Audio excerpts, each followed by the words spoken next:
What's going on, everyone? For anyone that's tuning in the future, you'd probably want to scroll ahead to about 5 minutes because that's usually where I start rambling on about something. This today is going to be a short one. It's a little story and a question, and we'll go from there. I don't know how long I'm going to be doing this show though, because I have to go run a couple errands.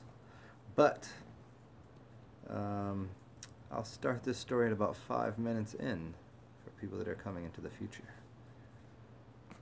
What's up, Aldrin and Jordan?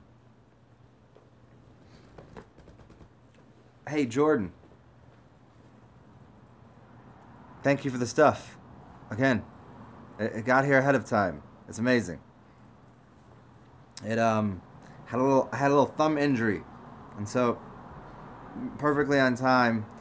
I was like, my thumb is kind of injured and hurting, and I was like, look at this gift. I came home from being out, and I found the awesomeness, and it made my sleep nice. And I drinks, so Damien. Go over Damien. Is that right? Right there. You met a mermaid? Tell me about this. I must know. Especially after the other day we were talking about mermaids, and then that dude was talking about mermaids or something. And I wish whoever it was that told me, I just don't remember, didn't hit me up again and let me know what the name was. It was in one of my other videos, so I'll have to scroll back through there. But tell me about what's a mermaid? Like, were you inking one, or you just like met one in passing, or what? And it's funny because after I talked to you, I was talking to a friend of mine, and we were talking about my ex-girlfriends and how they've all been very mermaid-esque. Like, pretty funny. Like, the last three very mermaidy.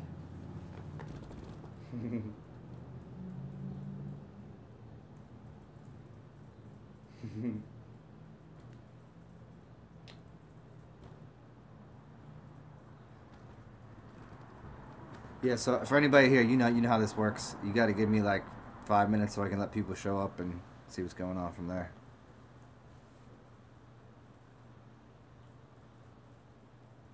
Oh, you inked her. Nice.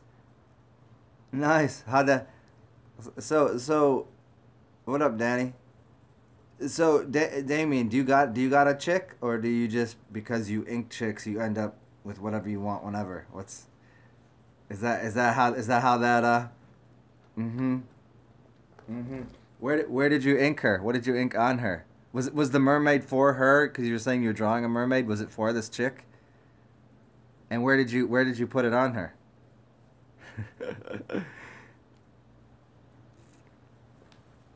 And the other question still applies. Do you have like a, you just got that running slew of them, or does Damien have the piece at home and this is just work? A mermaid on her side? Mm-hmm.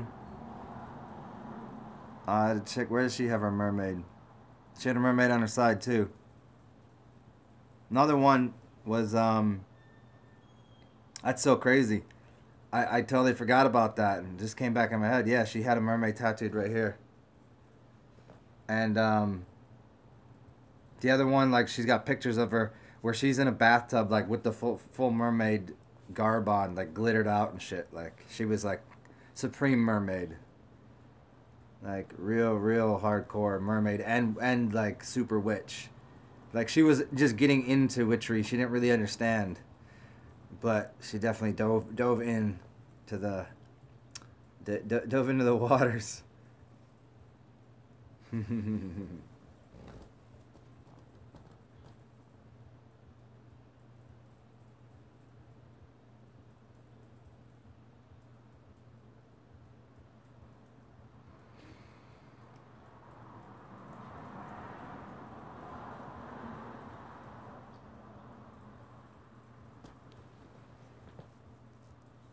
Yeah, people. So I think most of the time I end up having something interesting to babble on about for 5 minutes, anyways. But I had this really like this thought that I had. I'm like, well, I'm not gonna carry this around for an hour until I get to where I want to go. So I'm just gonna jump on here and do it.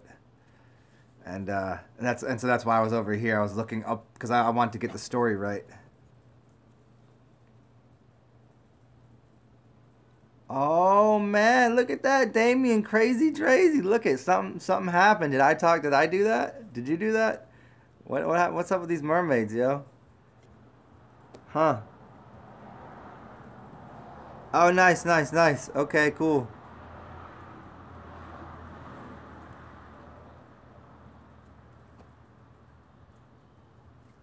So apparently Damien just keeps his life to himself, huh? He ain't gonna he ain't gonna say he got the little piece at home or whatever.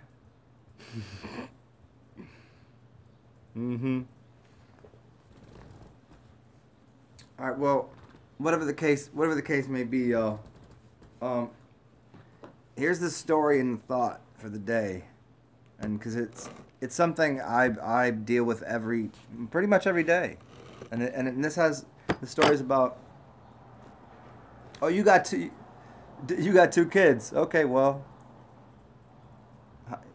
same chica, or is that like, how many years are you? Are you old? You're like your late 20s, right? Oh, she does. Oh, okay. Now it's simple. I got to figure it out now. She does. Yeah, yeah. Well, you know what they say about chicks with kids. Hold this joke out there. Anyway, so this little story here is, yeah, 27. Yeah, yeah. That ain't super young. You in there? You had a good point. What up, Danny Delane? What's that Neville Goddard about? What you mean, Danny? Very funny. I have this little thing right here. That's from a long time ago. Interesting. That right there, that little scar thingy. It's kind of. Wonder if that had anything to do with my dream last night and the way that my face is right now. That's weird. Anyways. um,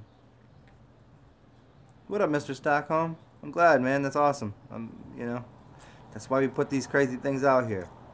So today, for this little piece here, we'll see how long it goes. I don't know how long I'm gonna be on here, but this is about a general sense that I always have, and I think it goes through most people's minds too.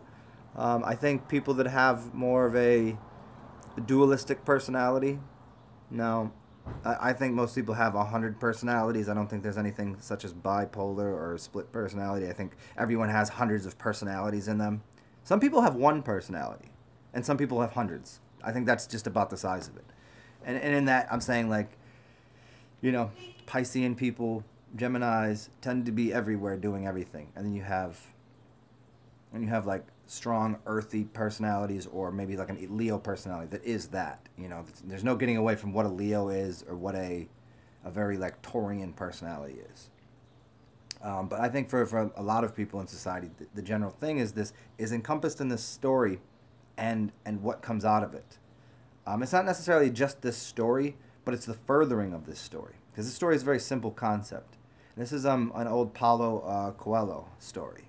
Now, I don't know if this was his. I'm pretty sure this isn't his. I'm sure this is probably one of the ancient stories that's been told for, as long as, not for millennia, but as long as money's been around.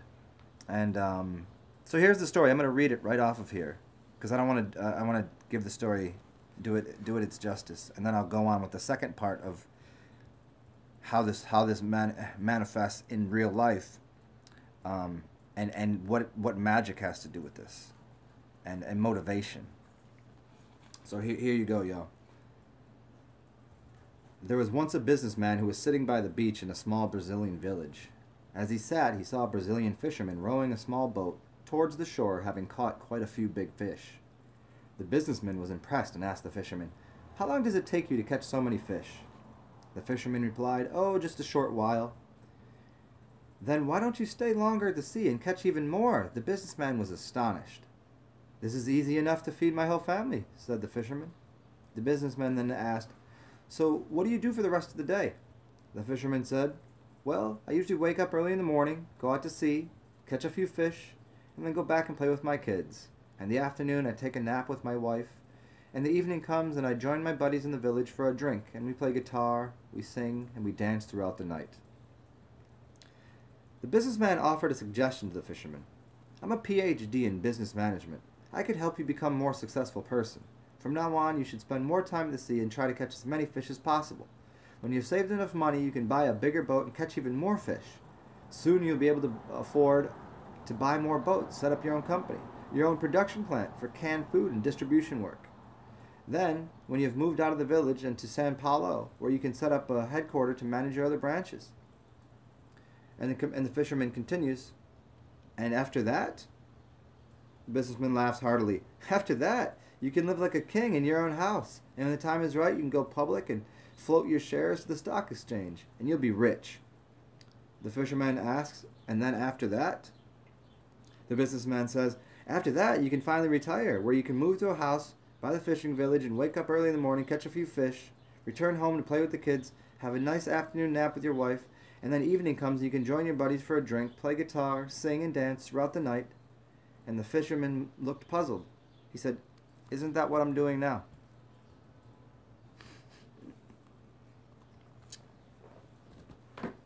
And isn't that a wonderful story? Now, I think it's a genius story. I think it's a wonderful story. Now, when I fold this into the larger properties of life, the larger things that are going on, when we talk about magic and we talk about larger scopes of empathy and where are we in the world today and how many people want to escape this reality and how many people want the easy life and what is it about magic and providing for, you know, changing environments. Like we're talking, like this is a great story and it's wonderful, yes? But this man is living the dream. He's in the village. He has the fish. He has the wife. He has the kids. He has the easy life. Now, the people that hear this story, they're coming from a 9-to-5 job in the middle of Babylon. And I think a lot of people, even if they could choose that life, they'd still be worrisome of, whoa, I don't know if that's really going to work. But, you know, a lot of people would choose that life. But the further concept is this, like, where we are, if you left what is the Babylonian Empire, if you left the slave plantation, essentially, wouldn't be there some draw or something to bring you back to free the slaves? To Harriet Tubman the shit? Like, straight come through Underground Railroad, get these fucking people out of here because something's not right? Where this fisherman has no clue, has no idea. Now, furthering that is the concept of, well, okay, maybe you can live that life. Maybe you can come home, play with your kids, relax, play the guitar, do that. But there's going to be a point, 10 years into that isn't there going to be a longing or a desire? Isn't there, it's a, Siddharthian story even. That is the story of Shiddhartha, if you don't quite understand the connection. I don't want to give away Siddhartha for anybody that hasn't read it, but it's an amazing book. It's one of the only ones that I've ever read in one sitting. But the concept is that Siddhartha is trying to find what life is about, and then at the end becomes a bridge, a ferryman, if you will. And he's lived all of these different styles and wonders of life. Now, at what point, having this comfortable, easy go at it, fisherman, village, wonderful, great, I wish anybody could have this life that they're talking about in this story. But when would you want to understand the more complexities, the complexities of the world, of magic, of what's going on, of how to interrupt or stall or break or recreate a system so that the rest of the world is, because there's not 10 million little islands across the plain that people can live on and enjoy their family and their friends. We have giant plantations across the world, literally billions of people across the world that are used as energy harvesting devices for smaller archonic forces. Now, when you know all of this and you know that magic is real, how could you ever? I think of it to myself. Could I just go walk into the forest right now and just be cozy and comfy? Could I accept that? Opportunity for me to walk into the forest or to go off into some beach or do whatever, that's easy. I got enough. I could get enough cash to go do that, to spend 4 years in the forest or whatever. I know how to drink my piss. I know how to be comfortable. I like nature. I like being by the sea. I could find some people to go with, but would I be okay, me personally? I don't think I could do that. I would feel like, what the fuck? This shit's some wild shit's going on out here. Is it my responsibility? No. It's not my responsibility. I'm not responsible for this world. Or is it? Is everything here on this plane of existence my responsibility? And getting back to the concept of go out to a fisherman village or participate in this reality, this society. What can I bring to it? How can I alter it, change it, adjust it so that people's lives are not as obviously what it is? Because anybody that plays these games, like spiritual people out here, like play these silly games because they have the fisherman, the village life. They think everybody needs to go buy some Nike pants and do some yoga and everything's gonna be a-okay. Well, that shit just ain't the truth. And it's blasphemy against their own spirit or soul to believe it is. I think they can do whatever they want. You know what I mean? Like, I'm all, more power to them. But there comes this concept of saying, okay, now I know all this other shit's going on in the world. What part to participate in? How to manifest? How to teach and show? Because this fisherman, he ain't teaching anybody a damn thing, right?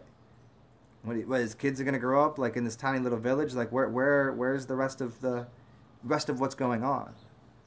I'm not saying that everybody's got to be out there fighting for the plight of the world, that we got to go save the refugees from Istanbul, and we have to go to Africa and free the whatever, and we got to go to the Americas and make sure we can get these people out of these public school systems and these death traps. And we have, I'm not saying that anybody needs to do any of that, but it's a very curious undertaking to say, hey, I'm just going to walk away and put myself on an island.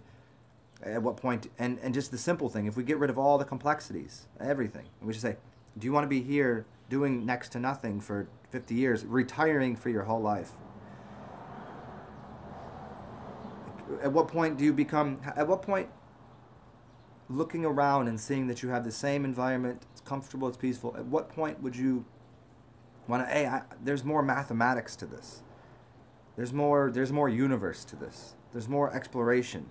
There's more people. There's more consciousness. There's more teaching to be done. There's more installation of something. There's something else. And so that's always the conundrum of saying, like, how much struggle is it worth to me because of all the struggles I've been through and pains and bullshit in the past on things that were unworthy? How much effort is it worth to do the worthy things? And for anyone else, like, I mean, this shit's, some things like, fuck it ain't worth it. This is my life. I want to be cool, cozy, and comfortable. I got no quibbles, no qualms with anything. But at the same time, hey, can I help with this? But then how much of a struggle is it worth? Am I gonna fucking run that savior program? Oh, I'm tired of doing that. I'm not doing that anymore. I'm not running any savior complex, but there is certainly, hey, maybe there's a teacher program, maybe there's a concept of each one teach one to the next generation, or somehow to put something in here, but to what level, to what degree? It's definitely not go live in the ocean. It's definitely not go just, and so this is the query to, I think, everyone. Like, at what capacity do you have? Where do you want to fit into society? Is it to go off and live in an island? Is it to just go, well, there's nothing I can really do here. Nothing I can do about nothing. So yeah, that's the query. That's I think it's a universal thing it's universal for people that have any empathy, that have an actual spirit inside of them. Because again, I've spoken about this before. There are people that are lacking or don't have a spirit because of the weight of the world that has crushed their spirit, literally. So they don't have, like, those people have nothing to offer. Those are the ones, like, they don't have this query. They don't have this wondering. They don't have this gander into the great abyss. They're not dreaming. They're not, they're trying to pay their house bills. They're trying to make sure, trying to make sure they can keep their nuclear family together. And so, and that transition for those people is to get to anything that looks like spiritually advanced concepts, and that kind of thought is well far out of the range. But for people that I think that do have something in them, it's like, well, what little thing can I do in my corner of the world to improve it? So now I'm just scrolling through what you all said.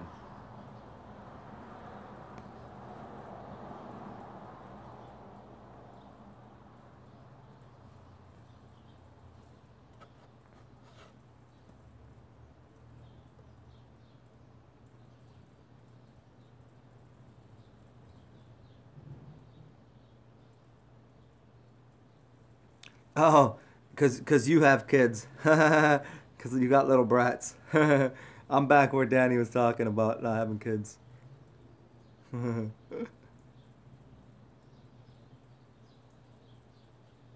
Heartfire. I don't know about the positive and negative energy in any ways, but it would seem, in a sense, this would be the dark energy, and this would be light energy. I mean, even on my face, my beard is darker than my hair, and there's something said about doing this, the combing of the beard with the hand, collecting energy. It would seem like light energy pulling out dark energy. This is coming down. This is radiating off the top. So this would seem to be like a negative grounding force. You know, as usual, like, I'm sure you understand there's not like a negative energy. It's a masculine and feminine, that's all. Yeah, so there's, I suppose this would be that, yeah.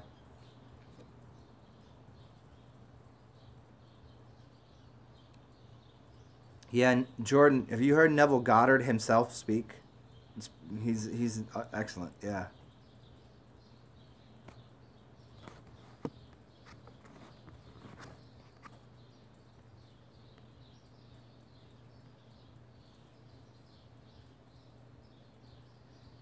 Reza, is it dangerous not to do any enemas on a long fast? When I did my long fast, I don't believe I did very many enemas, if any at all. I don't remember. I really don't. Um, but it's a good idea. It's always a good idea to do water enemas. It's always a good idea to do urine enemas on a fast. It's always a good idea. So, could it be dangerous not to? Depending on the person, yeah. Like, I suppose it could be dangerous in the sense of the amount of garbage they'd be putting into their system. But using them would never be a bad idea.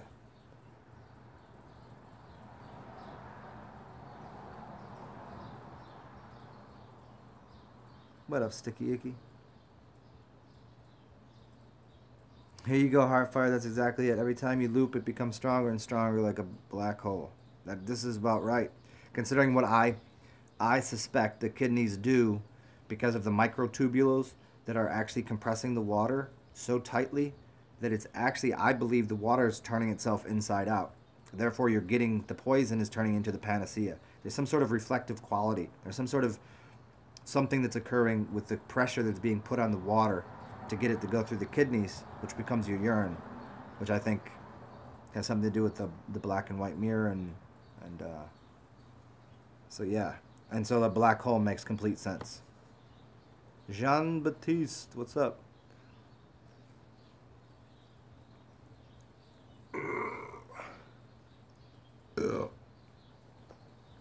And Heartfire, yeah, you're about 100% right on that. That's what it seems.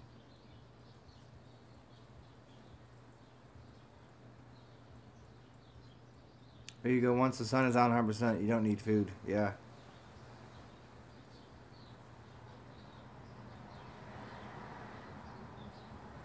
Um, Jean Baptiste, is the sleep at night, live in the day existence pattern and conspiracy? I never heard of that before.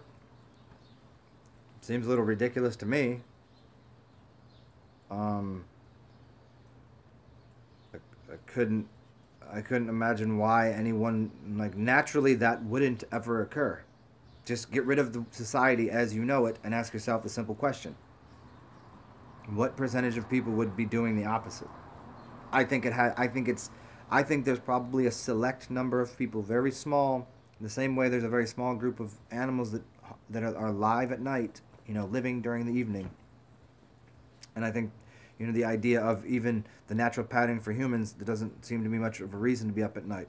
up until the time when somehow warring happened, and then we get into like castles and kings and queens and blah blah blah, and then you have to have people up at night to guard the castle, and so people were up at night hunting. So that whole complex is vampiric, and especially where we are now, to be up at night, you're taking energy from the system in the form of night lights, but to get that light, you had to actually steal energy from the system to light up the night. The night shouldn't have been lit up. You already had it with the sun during the day.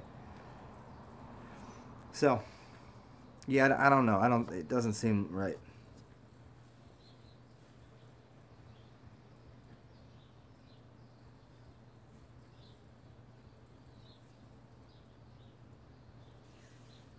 Heartfire, yeah, just listen to Heartfire. This is exactly correct. Yeah, this is what I've been I've been preaching about this for a year now.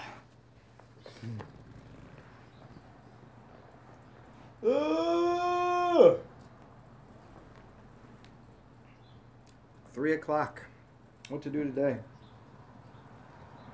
Apparently drink wine.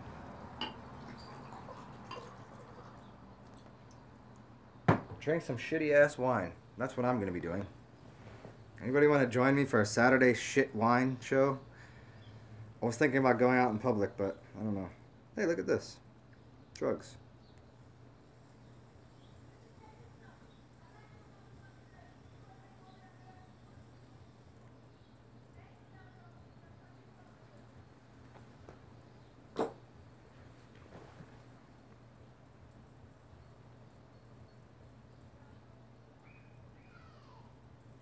Inorganic deceptive parasites. Yeah. I mean, that's true. That's right through the food. The inorganics then become vibrational. Here, I'll go a little deeper on that and tell you exactly what's occurring. If there's a metal in the food, let's say iron, there's a resonant frequency for that iron. Now, out there in the world, there's a bunch of towers, cell towers, etc., etc. They're spitting out certain frequencies. If that's modulating on the same frequency as, say, iron is, or one of the other things that are in the foods, it doesn't matter what the inorganic element is, then all of a sudden, whether they're doing this through technology or through just parasitic normal parasites that are living on the ground, because those parasites living on the ground, here's what they're doing. They're getting in the body, and when you get hungry, it's not you that's hungry, it's them most of the time, and you're feeding them. Now, the next level up is you got all of these different metals in your body. They all of a sudden play a couple frequencies, tones, vibrations, pitches outside of your hearing that actually link up with those things that are now in your brain, in your body, and they could put any kind of thought, any kind of pattern, anything they want in it. And then all of a sudden you have this thought, I need to eat pizza right now. Wonder why? They're literally broadcasting a frequency to that frequency modulator. It's like 6,000 megahertz. They play something in harmonic resonance with that. That's going right into there. I wonder why I have the thought that I should go go shopping right now. Whatever it is. Go buy new shoes. Who knows? I mean, that's like the future of obviously mass marketing and media and things. Like, they're blowing that right into your system. You don't even need the computer anymore.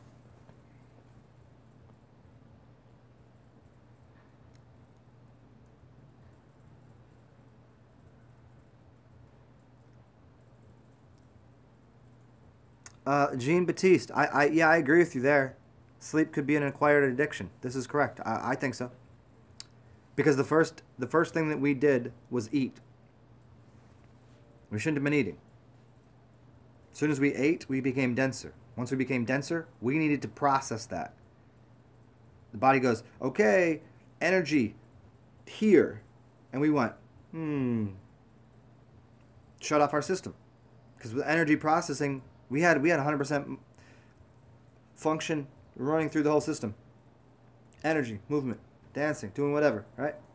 We out here. We doing things. We look at the shiny thing. That was delicious. But where's my energy now? It's in your stomach. You must digest it. Everything in your body starts, 80% of your energy goes to your stomach, and you go, oh, and you lay down and you start sleeping. So you can digest that. So yeah, this is why anybody that's done any long fast, especially urine fast, you don't need to sleep. It can get a little outrageous because you have mindfulness, you have energy, and you're like, what am I doing? What am I doing? I'm sleeping for 4 hours, and the rest of the day I'm not making any food. I'm not doing anything else.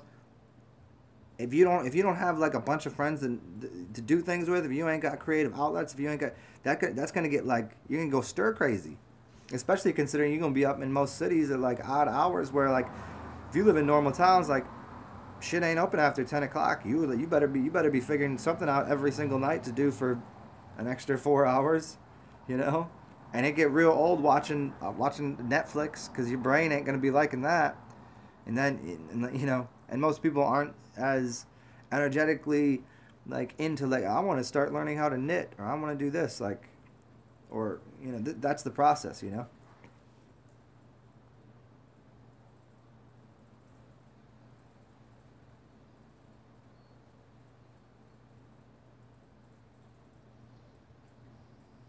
Sticky icky. There's no good answer to that question. How long do you need to water fast to get rid of parasites?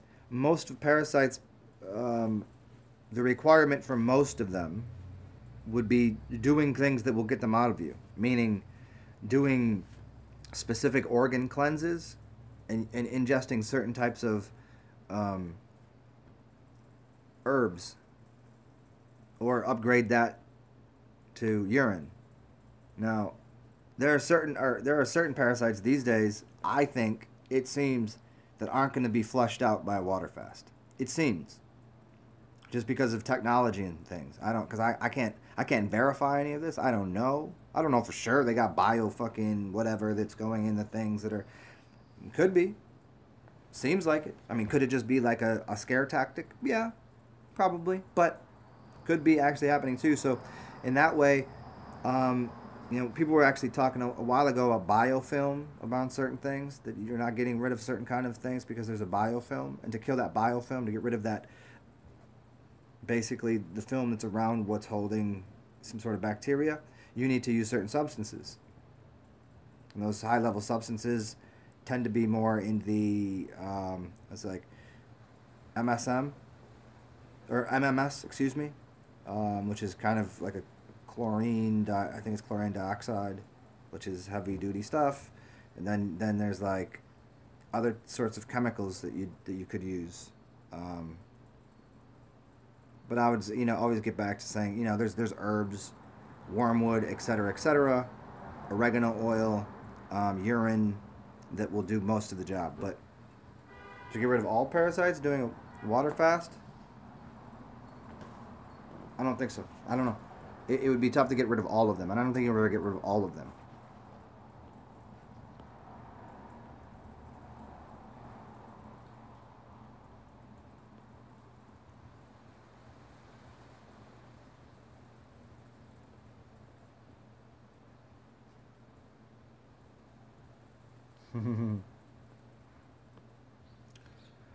Aldrin, do you really need sleep to grow? You don't need sleep to grow, but you do need to be in that brainwave mental states. You're talking about like you don't necessarily need to be in sleep. You need to be in a delta to heal the body. So most people don't get into too much delta sleep, because because of the stresses of the entire day. They're doing they're alpha brain waves all day. They're barely getting into theta and delta brain waves. So most people's healing that should be occurring during sleep isn't occurring. So, but you could get there just by meditate in delta, get into delta and still be somewhat, coherent. You don't need sleep per se. There's even people that have what's that sleeping problem? They're not dying. They're not as healthy as they could be. But there's things that can be done about just laying down and getting yourself at least into a theta realm by proper breathing patterns. Yep. The hospital is not the place for anybody, man.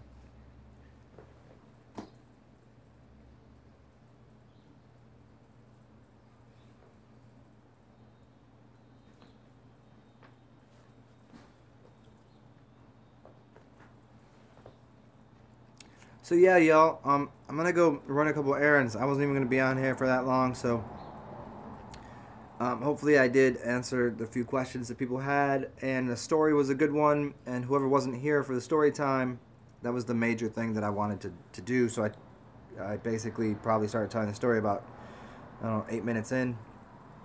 You listen to the story in the context and then play with that.